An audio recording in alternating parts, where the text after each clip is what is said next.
Africa is at a geopolitical crossroads. After centuries of colonization, exploitation, and economic manipulation, the continent seems to be drawing a firm line in the sand, rejecting traditional Western dominance.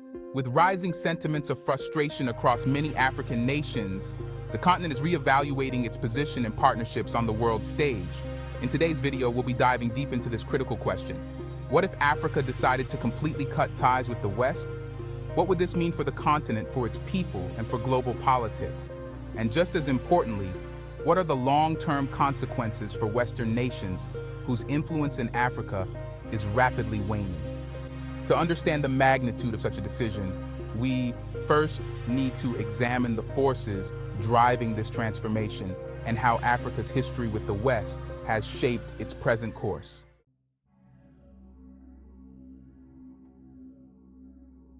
Across Africa, leaders and citizens alike are growing tired of playing by Western rules.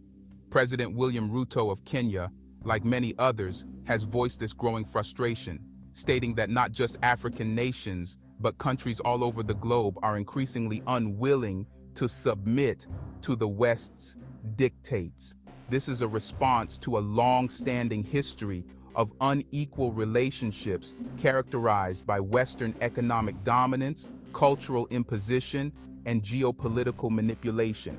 Many African countries are fed up with being seen as mere pawns on the global chessboard, manipulated for resources and strategic purposes.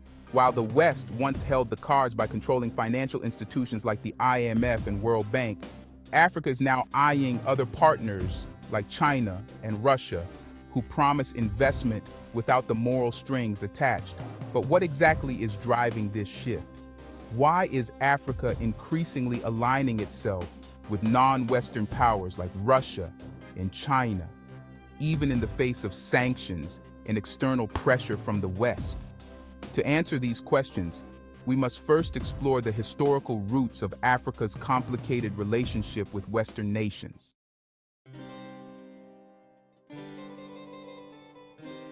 To understand why Africa might break away from the West, we need to take a journey through history.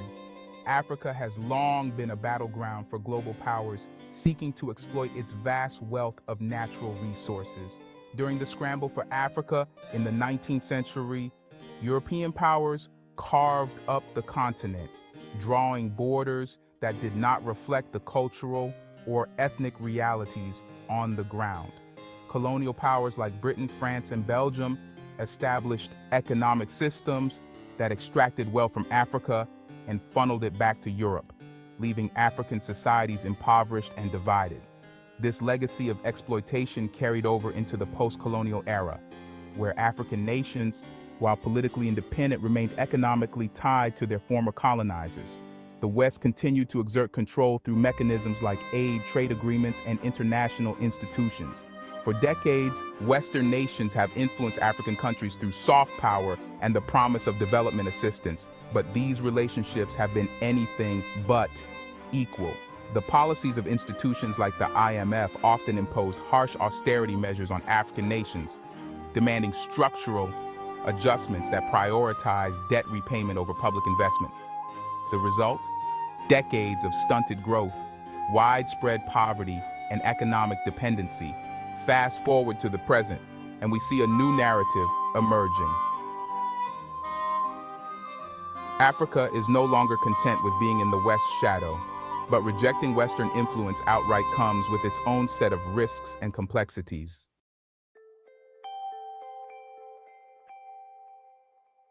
As Africa's dissatisfaction with the West grows, new partnerships are emerging. Russia and China in particular have positioned themselves as alternatives to Western powers. Both nations have strategically engaged with Africa, offering investments, military aid, and trade deals that come with far fewer political strings attached. China's Belt and Road Initiative, BRI, has been a game changer.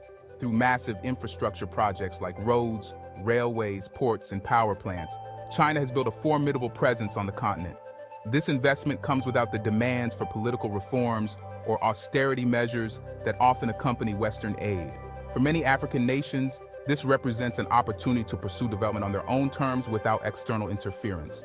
Russia, on the other hand, has taken a different approach, Through private military companies like the Wagner Group, Russia has offered military aid to African countries facing insurgencies, particularly in places like Mali and the Central African Republic. Russia's transactional, no-strings-attached approach is appealing to African leaders who are tired of Western nations' demands for political concessions. But is this pivot toward Russia and China truly in Africa's best interest? Or could it be another form of dependency?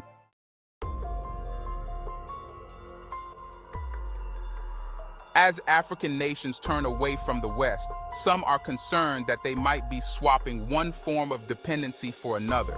China's Belt and Road Initiative has been praised for accelerating infrastructure development, but it has also been criticized for creating debt traps. Countries like Zambia and Djibouti have found themselves struggling to repay their Chinese loans, leading to fears that these new partnerships could lead to the loss of sovereignty over key national assets. Meanwhile, Russia's military support has raised concerns about the long-term consequences of aligning with a country that is itself subject to international sanctions. The presence of the Wagner Group in Mali, for instance, may offer short-term security, but at what cost?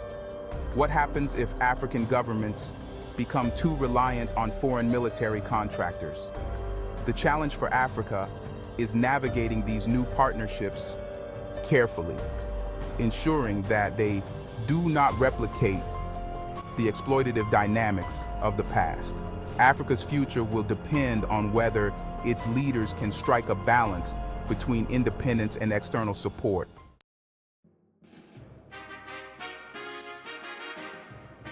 The West is not taking Africa's pivot to Russia and China lightly. Denmark recently made headlines when it decided to shut down its embassies in Mali and Burkina Faso, citing political instability and military coups.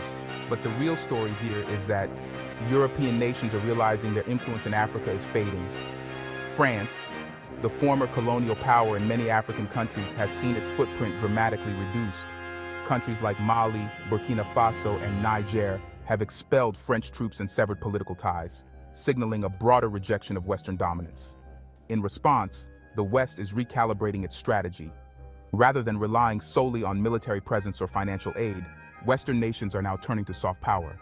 Educational exchanges, cultural diplomacy, and trade partnerships are all part of a new strategy to maintain influence on the continent.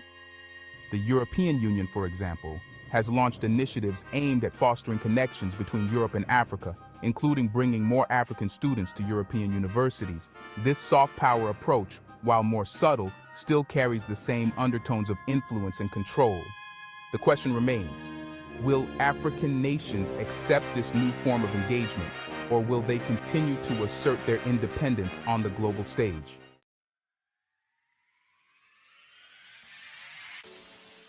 As Africa moves away from Western influence, its importance on the global stage continues to grow. By 2050, 1 in 4 people on the planet will be African, and the continent will have the youngest population in the world. Africa's vast natural resources, including oil, gas, and rare minerals, make it a critical player in the global economy. Countries like China and Russia recognize this, and they are investing heavily in African infrastructure and securing resource deals that will shape the global geopolitical landscape for decades to come. But beyond resources, Africa is also pushing for greater representation in global institutions. African leaders are calling for reforms to organizations like the United Nations and the World Trade Organization, demanding a stronger voice in international decision-making. This push for reform reflects Africa's growing confidence and its desire to shape global affairs on its own terms. Africa's shift away from the West presents both challenges and opportunities.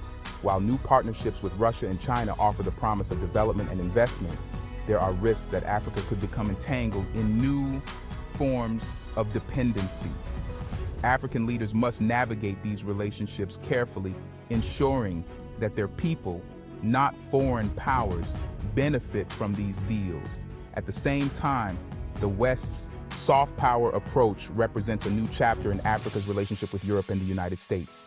Educational exchanges and trade partnerships may offer new opportunities for collaboration, but Africa's leaders must remain vigilant to avoid falling back into the old dynamics of control and influence.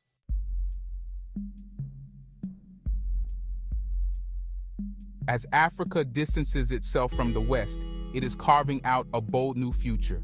The continent is asserting its sovereignty, building new alliances, and positioning itself as a key player in global geopolitics. This shift has profound implications, not just for Africa, but for the entire world. In the end, the question is not whether Africa will stop engaging with the West. It's already happening. The real question is how Africa will manage its newfound freedom, ensuring that it charts a course toward true independence and prosperity for its people. The world is watching, and the future is undeniably African.